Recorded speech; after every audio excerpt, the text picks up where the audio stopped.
Why do you pronounce Versace like that? Fun fact, I don't have the best luck with Stan Twitter. You shouldn't have to become dehydrated for fashion. 땡땡 코코투. Hi, welcome. So today we're going to be reviewing more recent K-pop comebacks, and I like doing it this way because it's an opportunity to kind of get to know other groups that I might not otherwise really give a chance to a little bit better. And also, if you guys send the groups, then it's a nice way to kind of just talk about them with you as well. And it's just all magical and wonderful. And specifically today, we are going to be talking about two boy groups.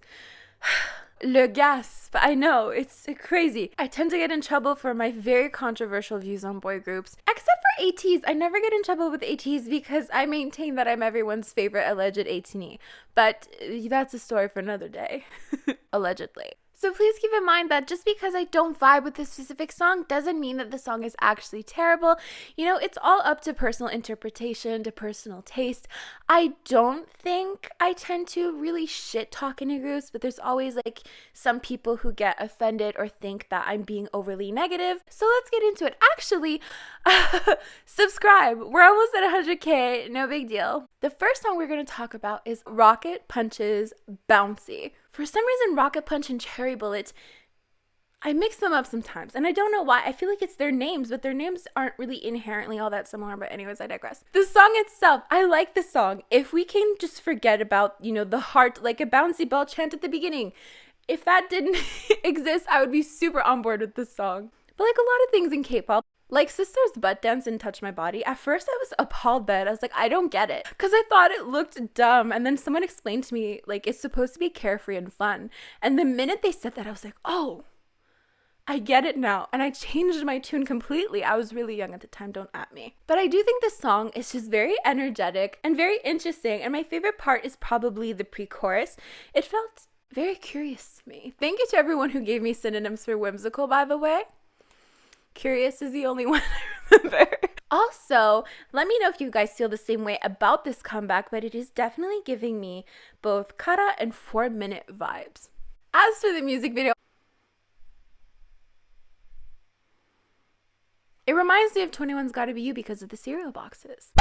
That was a stretch. I feel like I need to point out when I'm joking now because people take what I say completely out of context. I shit you not. I retweeted this because it was the funniest thing ever. Someone literally was saying that my name is Mino. Obviously that was a joke. Let's talk about the outfits. They were interesting too.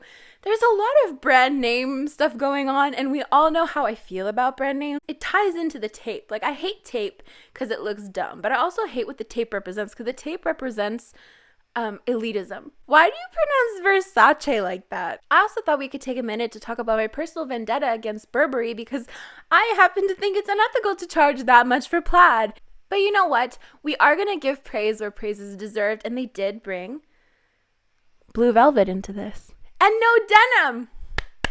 Someone give them an award because frankly, the next comeback brings denim into this. What a smooth transition. Now we're going to be talking about Cherry Bullet and their comeback with Hands Up.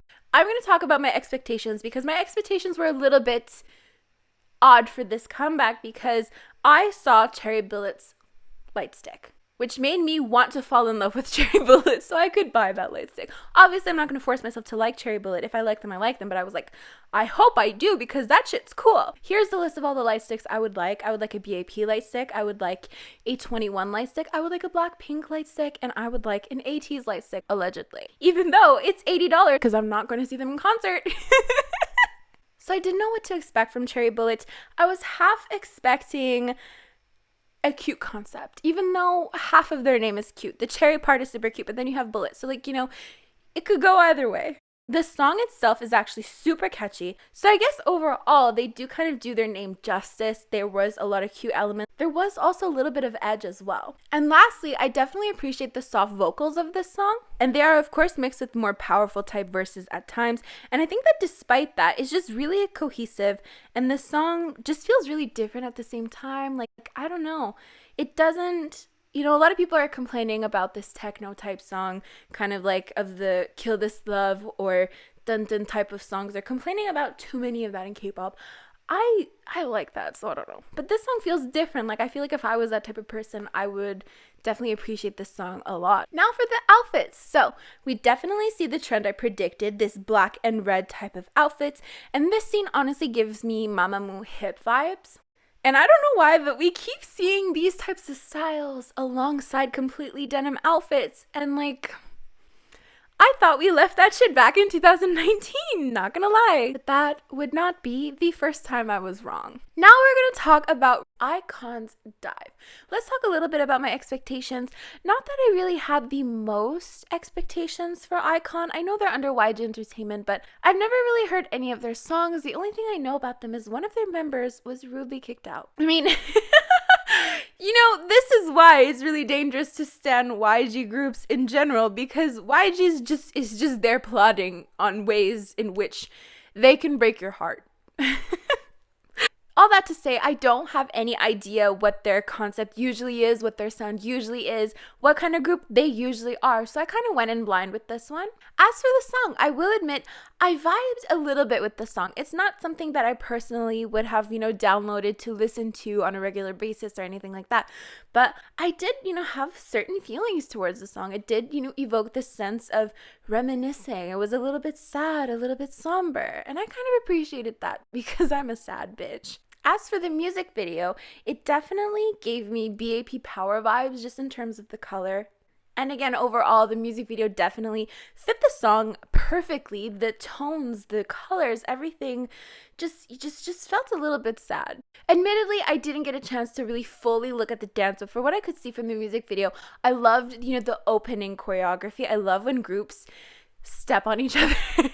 It's my favorite. When anyone just steps on someone else, it just feels very extravagant in my opinion. So as for the outfits themselves, I find myself very typically underwhelmed with a lot of boy group styling. Most of the time, not all the time. There are a lot of boy groups who are out here doing, the most innovative things. And when we talk about Pentagon, spoiler alert, I will touch on that a little bit and second gen, and you'll see. It's not what you expect. I'm gonna say things about second gen that you would have never expected me to say. Oh, we're here already. I didn't think it would have cut that fast. The next group we're going to talk about is Pentagon and their comeback with Dr. Bebe. First of all, right off the bat, I thought they were saying Dr. Bad, which could have been cool. I don't know. Just a suggestion for nothing, just so too late. My expectations for Pentagon are a little bit confusing to me because I only know one song. The only song I ever heard from Pentagon was Shine, and it was a really cute concept. So, I actually watched the teaser for this because I was curious. It looked really dark, and I was blown away by the teaser, and I thought, wow, I need to watch this when it comes out. And it's very different from Shine, obviously, but Shine is probably not their last song that they released. I don't know. Don't at me. I don't follow Pentagon. The only thing that I was really expecting was good vocals, because that's what stood out to me a lot in Shine, was really beautiful vocals. And I thought they have really nice voices. So when the music started playing, I literally said, what the but in like the most sincere way possible. No, that's the wrong word. In the best way possible. We're just gonna merge the song and the music video together and talk about that. So, talk about second gen vibes. There are good things about second gen, but there are also bad things about second gen that we will get to in a few minutes. But let's just talk about the good for now. So the amount of melodrama in here brought me straight back to 2011. This gave me Dr. Feelgood vibes. This gave me Beast vibes. This gave me Vix vibes. The whole 9 yards. And there is a lot good to say about both the song and the music video. I did notice a lot of beautiful vocals, as I was expecting, in the song. Here's the content warning. We will be talking about body image and potentially unhealthy things that artists might do to maintain a specific body image. We do need to talk about the fashion. Initially, this is something I also thought for Obsession by EXO. I thought the fashion was really innovative, but at the same time, it gave me this sense of discomfort. This discomfort to know that, the pressure of boy groups having abs is still being brought back, and I don't know that's something that I necessarily would like to keep seeing. Because I can imagine it's a lot of pressure. I can imagine it's a lot of work to maintain like a certain body image and to have that fully displayed to everyone, at music shows, during press conferences, in music videos. I can imagine it's a lot of pressure. And it is an element of second gen that was very present in second gen that you don't see a lot these days anymore. It's not as common, and I'm kind of glad that it's not as common, because as I was scrolling through Twitter, by the way, follow me at NotMelixSenses, but don't tell anyone it's me, because fun fact, I don't have the best luck with Stan Twitter. I saw this tweet, and I don't know who this individual is, but he's the guy who wears the crop top, and he was saying how for the music video he didn't drink for a long time to, maintain the look of his abs, and then when he found out that he was going to have to wear this outfit for the press conference, he didn't drink again, and he was very thirsty. And it broke my heart, because you just kind of see how normalized this is for this industry, and how normalized this kind of is in a lot of our daily lives, that we might be doing things, that if you say out loud is very concerning. A lot of us have been there, a lot of us have done that. So, it's a little bit hard to talk about. It just breaks my heart. It breaks my heart. So though I appreciate the level of innovation, but if it comes at a cost like that, I don't want anything to do with it. I don't want to see it. I don't want to participate in glorifying that. You shouldn't have to become dehydrated for fashion, for entertainment. I don't think that's ethical. I don't think that's something anyone should have to go through. So I'm going to end that there, actually. I'm so sorry to end the video on such a shitty note, but anyways, I'm going to leave some resources down below, and feel free to check them out. Hopefully it could help some people. I'm a little overwhelmed right now, so I'm going to go cry in a corner. Bye!